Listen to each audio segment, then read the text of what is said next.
the talk today is more about you guys than it is about me.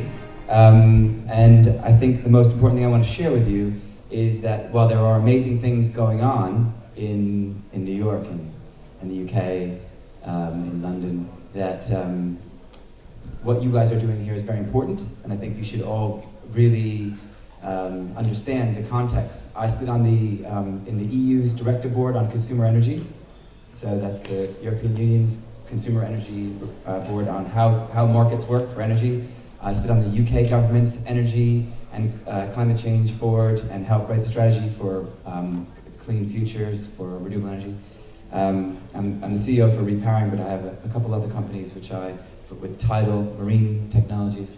But yeah, I think the thing is to show you that the level of buildings that are in Alexandria that we went through, that I saw in Cairo, and the garbage waste not being collected or things like that, happens in the first world, in London, in New York, and each individual community is in a very similar place as you are, and I think there's a perception that somehow elsewhere there's things happening that are different and that you guys are behind, but you're not.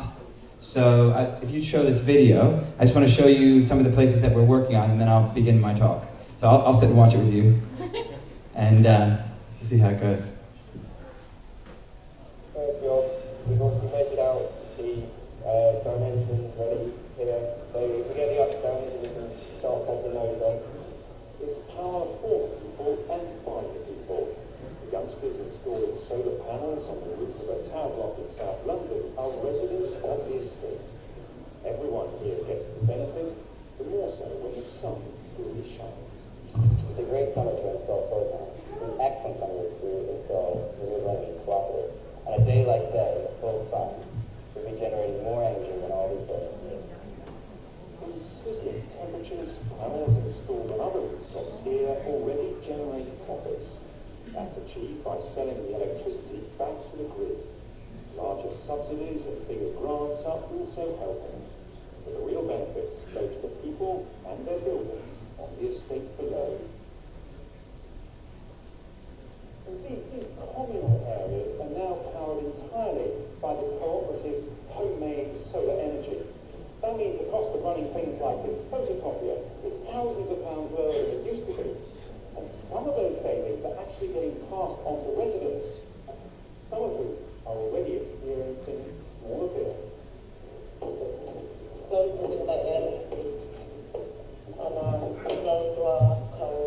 Thanks to the project, residents like Sharon Calendar and Hassan Kamal have had draft-proofing installed. It should cut their energy bills significantly. I believe it will have a positive impact on the bill we reduce, because we won't have to use the heating as often as we usually use it. So, overall, it's quite efficient. Across the UK as a whole, there are now more than 2,000 community energy projects. In urban areas, many are solar.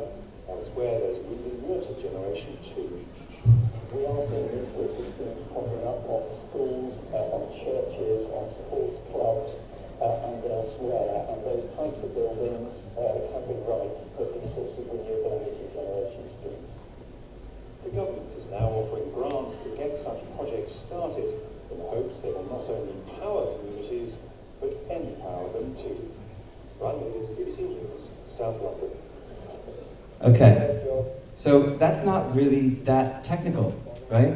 You're like, oh, well, what have we seen? And that's really hugely innovative. And I think what's important to say is what Repowering has been trying to do is to look at how do we include people into this tech, all the things that we're talking about. Oh, how many new users do we have? What smart, savvy new thing do we have with our phone? And trying to include local people into that, and individuals like yourselves, into what is happening. This tech revolution is actually, let's go to the next slide, is including people into this process. We consistently find ourselves really thinking about how do we catch up with what's going on. And what Repowering has been trying to do is create local energy in its two forms. One in creating energy systems, renewable energy systems that keep the lights on, but also energy systems that could empower local people. So you think immediately, oh, New York has it all. They figured it out. You know, we're doing things. Or put the next one. Can you be the button presser? And I'll go on this side. Yeah, press the next button. Or in London again. Did it? But effectively, what's happening right now is you have to ask yourself the question, where are you local? Where's your family? Where's your culture? Right? What is it that you do regularly that needs to happen? And you have your specific foods, your specific types of time that you turn on your energy bill, and a lot of the systems that have been created have not been created for your communities. They've been created for other systems with other climates, with other foods, and you really need to share that. And each one of the communities that we work with, go to the next one, is a thing where you say like, Alexander, it's your moment, it's your time to really do that. I was Habibi, Alexandria. It's your time. Like, there's lots of people who have had their moments in many different ways to see that. And I lived in New York in the 80s and 90s, and there was an incredible tech feeling there. Everything was innovation. Everybody came to New York. That's where it was happening, and it really moved. No one talks about this, but it left New York and it went to London right around 99. 2000, the noughties, up until 2007, it was an incredible, vibrant thing. And the world has been really in flux. Where is it going next? Is it in Mumbai? Is it in India? Is there that thing? Is it in Northern Africa? Is it here? Well, Alexandria is an amazing place, as yesterday you heard, where all this energy had started in 331, and your Tech Summit image of this person who's actually, he went from the north and combined the south. But in a way now, I think that image should be your face. That sort of, not his face. And in a way, I wanted to really share with you. Repowering is about creating community energy systems and providing the technical, the legal, the financial information for people to get involved in these systems. You guys might be tech nerds today, and that's fine. I'm cool with that. But the truth of the matter is that you might not be that savvy. Am I talking too fast? No. Okay. I might not be able to, once I get excited and start going, I might, so you have to slow down. So the thing is that we've been trying to do is say, how do we include all the people? We had this amazing presentation prior to mine about this new platform that you could use that's going to be better than Google, and it's going to be, as a search engine, better than USwitch. But it's based here, and it has logos that are made here. It speaks directly to people who aren't just in the tech world, but they're 70-year-old grandmothers. What are you going to buy? How are you going to use it? What's important to you?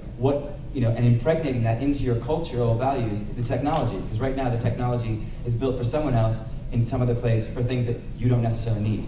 So what we've been trying to do, and what we've done in London to start the project, is figure out how we can enable individual groups. So you talk about incubators, and talk about smart tech.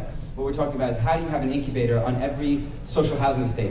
Because where innovation happens is where there are people who have less and people who have more. And when they can sit in a city like Alexandria and say, there are tons of people on the other side of this building, right, on that side of the building, which they don't have anything, and there's people on this side of the building where they have a great deal.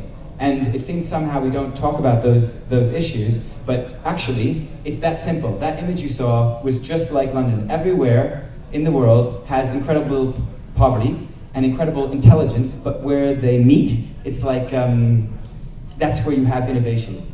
You have a guy who's left Egypt to go to Geneva to think about how I can work for a company that can create, huge amounts of money, but he's coming back and he's working with local people to enable your process and how that platform works.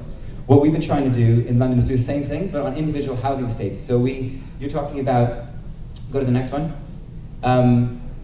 effectively going to the local and national government and saying, look, we have 37,000 people a year in the UK die from cold-related issues. That means in the wintertime, they do not have enough money to pay to put heating on. These aren't numbers that you necessarily hear. You think, they're fine. Huge amounts of inequality, social injustice that still exists. I mean, you are very well aware of what's happening politically around the different, whether it's Islamic or Judaic or whatever is going on, Christian. There are huge rifts, and they are very present in every culture. And I can say that in London we have those same issues. But some of the most poor communities have some of the biggest issues, and they are, unlike here, paying huge amounts for their electricity.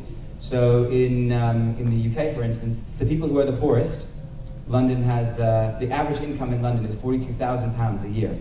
And the average income for someone on these estates who are in fuel poverty is about £11,000. And they're paying £2,000 a year for their energy bills, right? So they're paying over 20% for their energy needs. Whereas, so these are people who need to be helped. And I think a lot of times people come here and they give you a presentation, they say, and then we have a project in Africa. We're helping you. And the point is that I'm here to tell you that I'm sitting in the center of the world, in New York and in London going, we have massive problems, and here are some of the solutions. But I definitely think the system that we've been developing is one that you can use here. It's something that we definitely recommend, is how do you make a socially smart city? Embedding all of these tech developments here. Because the money has to come from here. The tech should come from here.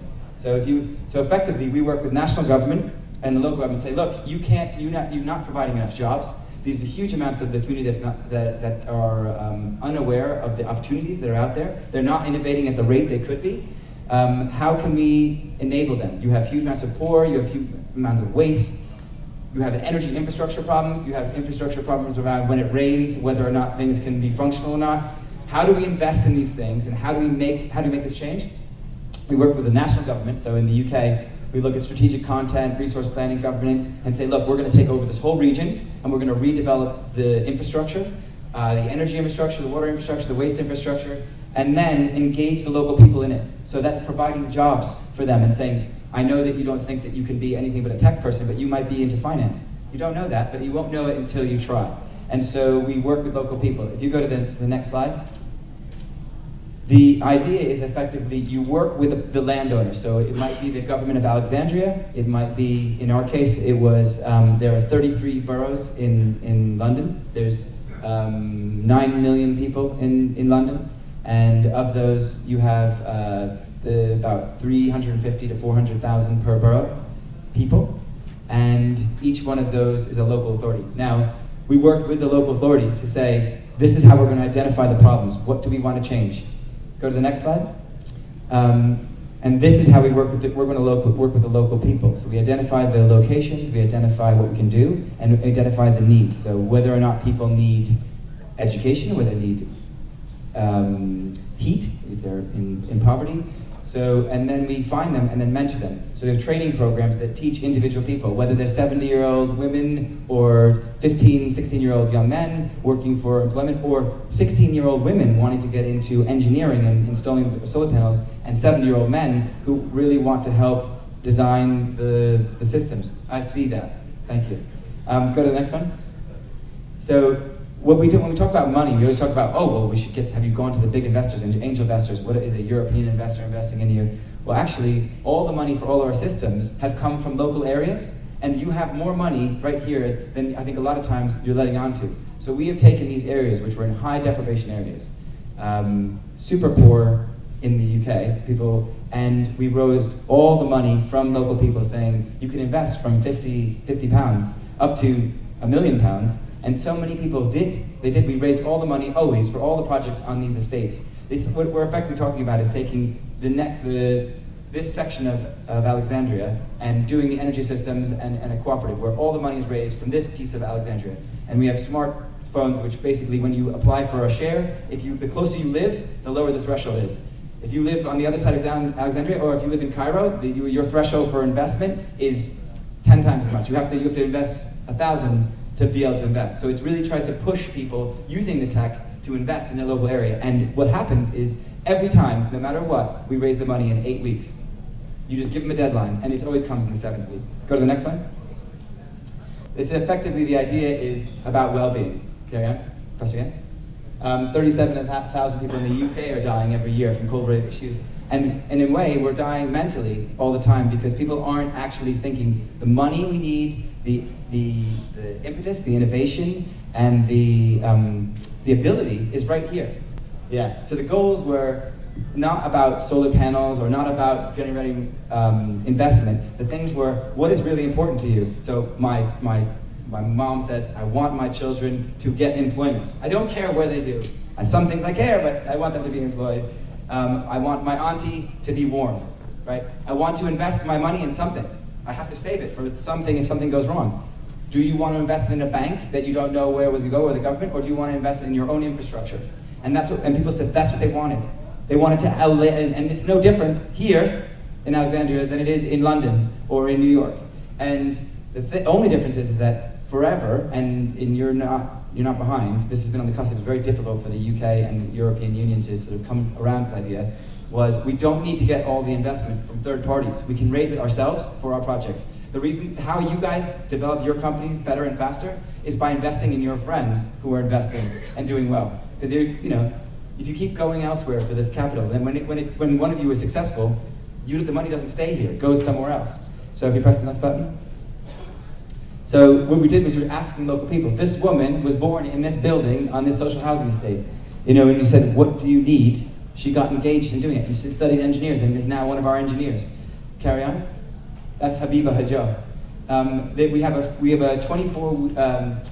24-year-olds through 30-week paid internships learning how this works, teaching them about the finance, the IT, the technical, the legal elements, so that it's not just leaving people behind. Because you guys are the smartest people here in the room, but there's tons of people who are not in here.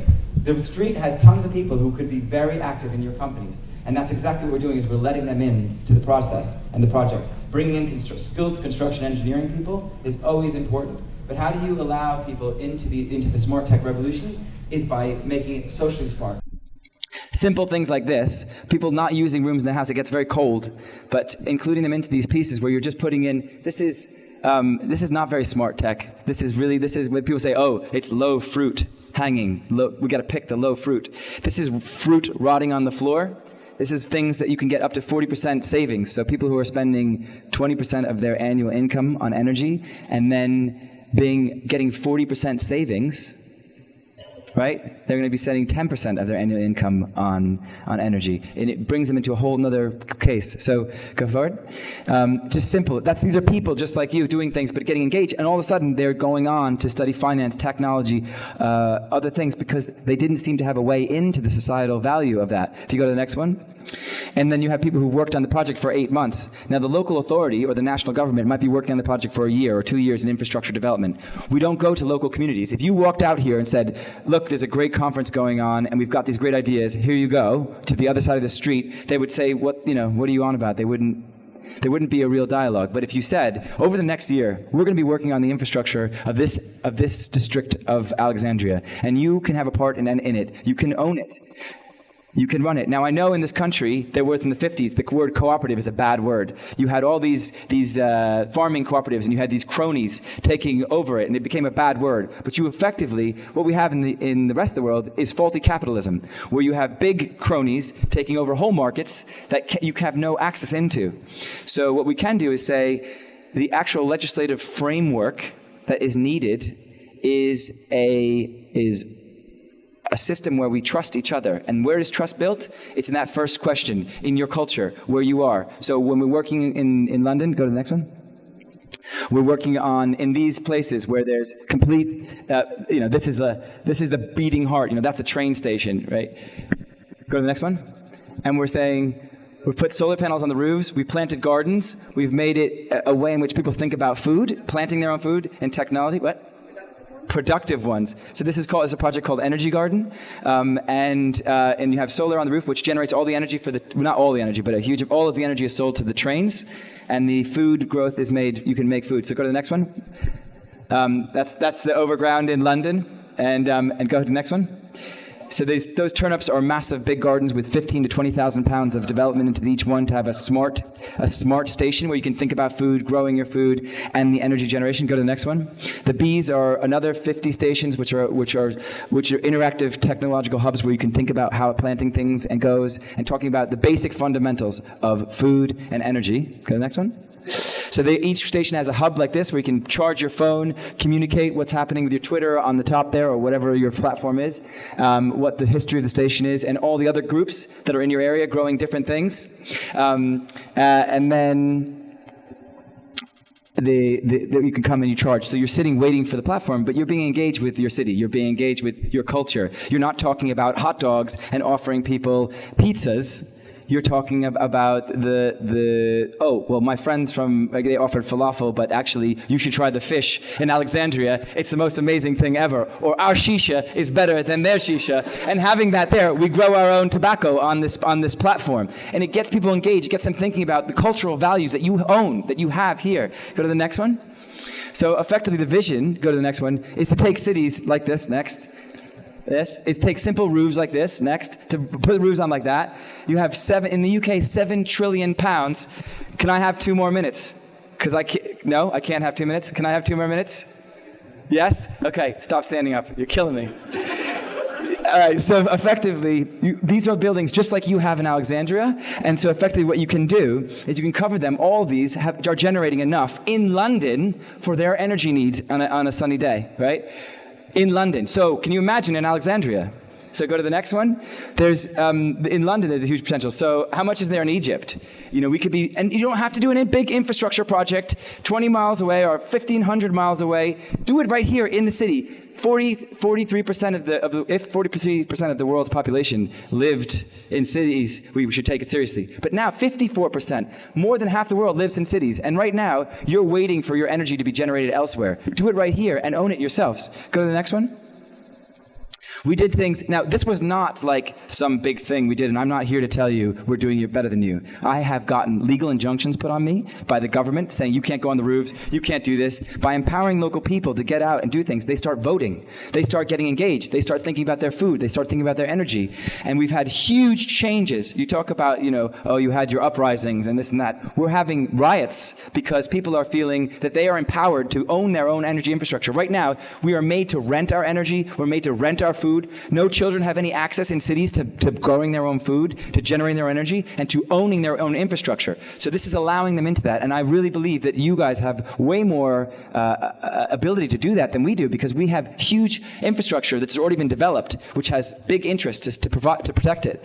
Whereas you can really come in and do this right here. So if you just go to the next one, this is me. This Shemsa was on this estate where my first project 5 years ago was we developed the system and we were enabling people to get involved and get engaged to do things. And she didn't say, I've saved 40% of my energy bills. My children are now learned all about the process, and the energy for my house has been all generated by energy, and I own something. She said, I hope it can go to other places, and I hope that you can take that from her and go with it. That's it. Let's do the next slide. That's it. I'm out, sorry.